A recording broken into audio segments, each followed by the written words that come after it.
So one of the highlights of winter in Tallinn is Christmas, whether it be just walking around the city and seeing the lights and decorations or visiting the Christmas markets.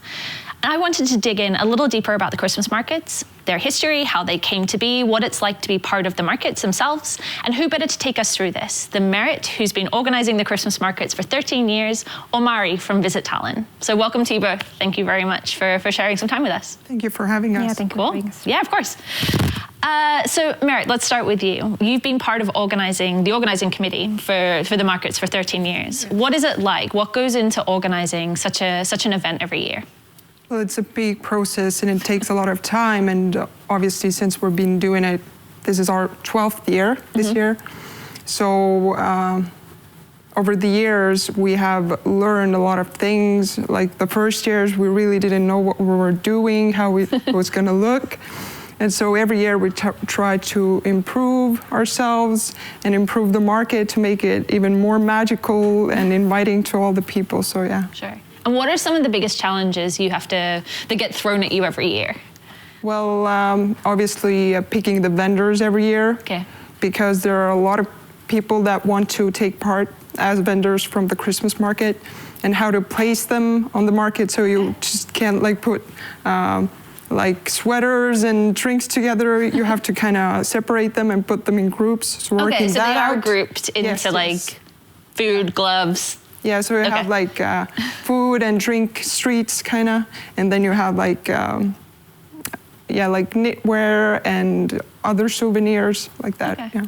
And what's the application process? Is it mainly or all Estonian people that apply, or is it people that from all over? It's mainly Estonians, but we do have some vendors from Lithuania and Latvia as well. But yeah, it's mainly Estonians. Okay. How is the vendor or the people that are applying, how has that changed over time? I remember last year, potentially, there was like a champagne bar that I hadn't really seen before. I was hoping that was going to be there again this year. How have you seen kind of the different types of vendors change? Well, the main vendors are food vendors and souvenir and clothes, knitwear vendors. But with the last 2 years, because of COVID, the market has gone a lot smaller. Right. So we have had to cut back some of the vendors. So we have a lot of locally made food and drinks and handicrafts and everything like that. Got it. Okay. Awesome. And what, maybe Mari, going to you, what is the attendance at the market? What does this do for tourism for Tallinn over the Christmas period? I mean, I think I read that nearly 200,000 people, maybe that was before COVID times, but 200,000 people attend the markets every year. Yeah, I think maybe Merit knows the numbers a bit better, but it is, on a normal year, we don't really need to market the Christmas market. It's so well known. It's such a brand for Christmas in Tallinn that it really does bring people from everywhere. Okay. Some from Europe, from America, people, just, we even used to have special Christmas cruises that would bring people here to visit the market. So it is a magical place, and it is definitely something worth visiting. Okay, and I didn't know this, but the markets were actually started by, or conceived by an American who moved and then lived in Estonia, and I think still potentially lives in Estonia. But yeah, it was actually kind of a hybrid concept between America and Estonia in the 90s. Yes, that was a bit before my time, probably when it was launched. But it was an interesting story, yeah, because he came from America and he had some connections in Estonia and he wanted to start a business here.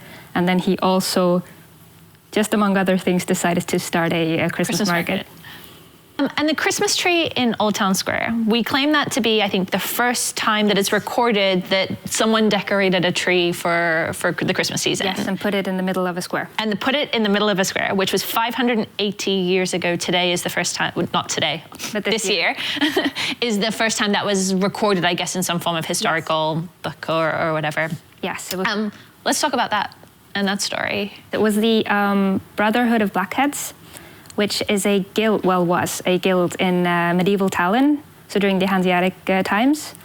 These were merchants that were unmarried. So these were wealthy men who didn't have wives, but who still formed a guild, because as opposed to the Great Guild, which is now the Estonian History Museum, in the old town. That was for merchants who were married and who were the richest in Tallinn. Got it. So the blackheads were also wealthy, just unmarried. And they got up to all sorts of hijinks.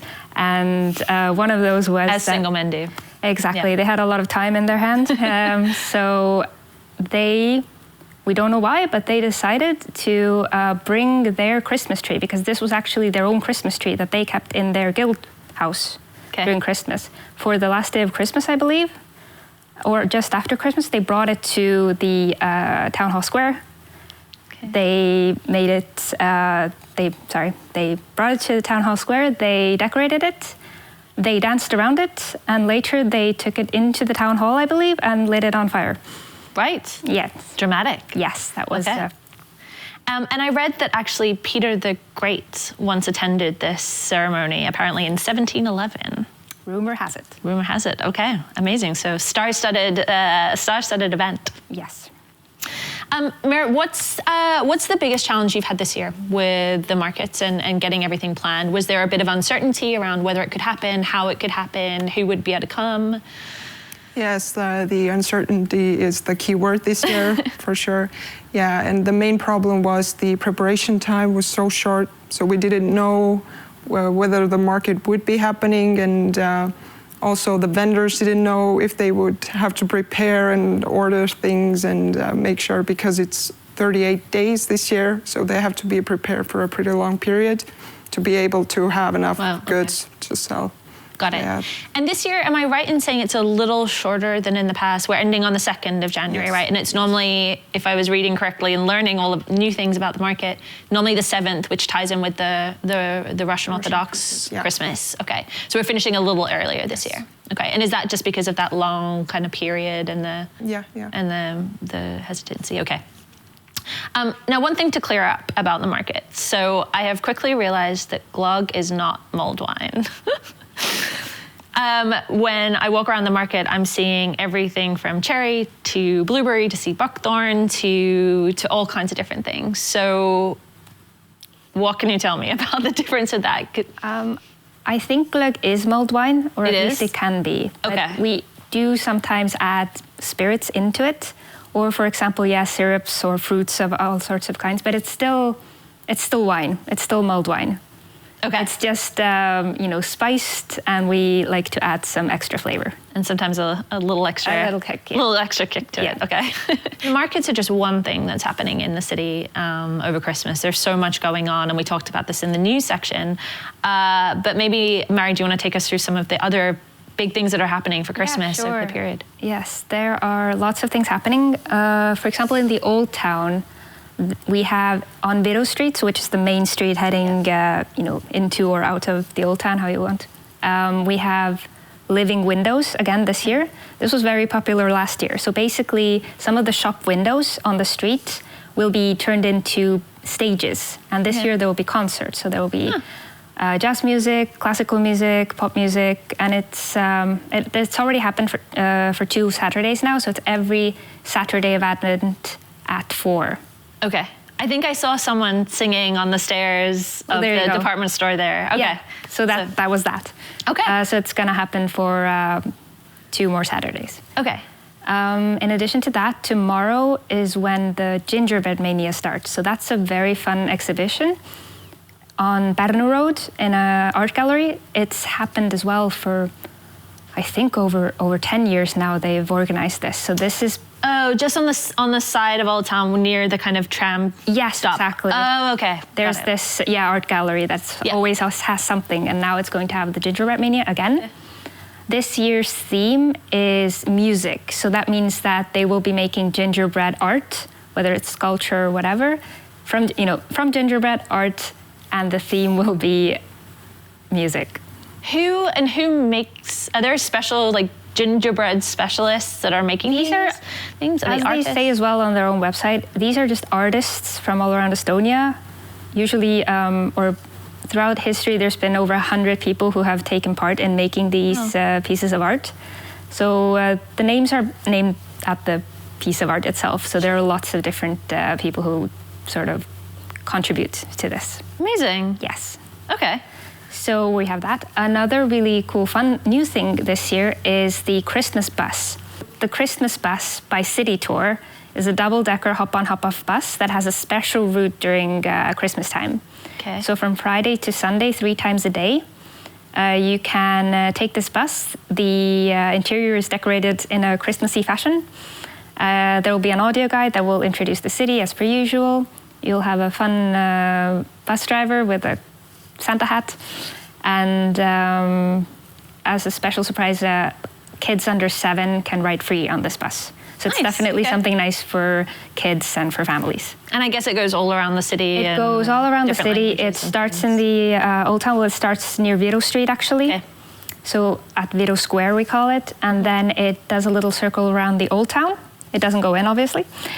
And then it goes to Kadriorg, to the Song Festival grounds, to Pirita, and then it turns around. And it's a hop-on, hop-off bus. So hop-on, hop-off bus. So that means that you can leave at a stop if you want. Just walk around and take the next bus. Cool. Further. Yes. Amazing. Okay, so different things around the city. I think we also mentioned in the news section, there's events at Noblessner. Yes, there's Noblessner has a beautiful Christmas tree.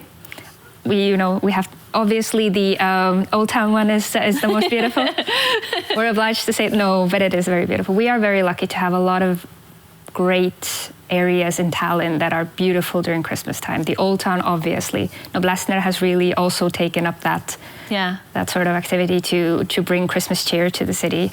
Rotermanni, which is just by the Old Town, they have Christmas trees. But yes, the Old Town is definitely the heart of Christmas. Yeah. For sure, for sure. And it was so amazing on the weekend with all the snow and bucketing down. Absolutely. Question, the Christmas tree in the Old Town Square. I know it's selected and you kind of nominate trees and things to be selected to be the Christmas tree of the Old Town. Who chooses it in the end? Is it the committee or is it the city that ends up choosing the Christmas tree? I believe it's the city. The city? Okay. And it's absolutely fine if you don't know. What are the criteria one looks for in that Christmas tree to judge? Is it height, girth, thickness, evenness, all of the above, prettiness? Probably all of the above. I unfortunately don't know exactly the criteria, but I believe those could be found because usually when they announce the sort of contest or, they allow people to nominate trees that they know or they've seen. So it has to be a certain height at least. It has to, look nice. It can't be, what I mean, sort of, it has to be thick, it has to be pleasant. But the specifics, I don't know exactly. Okay. Sorry. No, that's great. It's good to know that when I'm out hiking and walking and things during the year, I should be on the lookout for a really good Christmas tree. Yes. Okay. Merit, what is it like to be part of the event? Like, is there a really great kind of community and camaraderie around being part of, I guess you build up to it all year and then it all happens in one, well, for us it feels short, for you it probably feels very long, period of time at the end of the year? Yeah, definitely. And the vendors themselves, they've created kind of a group. So because they work together for almost 40 days. So they come every morning, they're like, how are you? And us as the team as well, we've got to know all the vendors over the years because we have a lot of the same vendors every year. Okay. So it's like a nice little family almost. Okay. Yeah, I mean, being part of any event is amazing, but I can imagine that being part of something festive and so community-driven at the end of the year would be an amazing experience. Great. Anything else we need to know about the markets, about the Christmas events in Tallinn in general? I have something I'd like to add as well. Please do. So we are Visit Tallinn. We are the main tourism organization in Tallinn. We have a advent calendar this year. So every day there is a new surprise, which usually is free entry to a museum or an attraction. So we have for 24 days something new for everyone who takes part. So all you have to do is go on visittallinn.ee or find us on Facebook, which is Visit Tallinn. And you'll find the advent calendar link and you can see what's the surprise for today. For example, today is free entry to the ice rink in the Old Town. Oh, cool. So is it valid for today? Yeah. So all you have to do is, you check what's the surprise for that day, and you go there. You just say "Visit Tallinn" as the password, and you get free entry. Okay. Amazing. That's such a good initiative. I love Yes. that.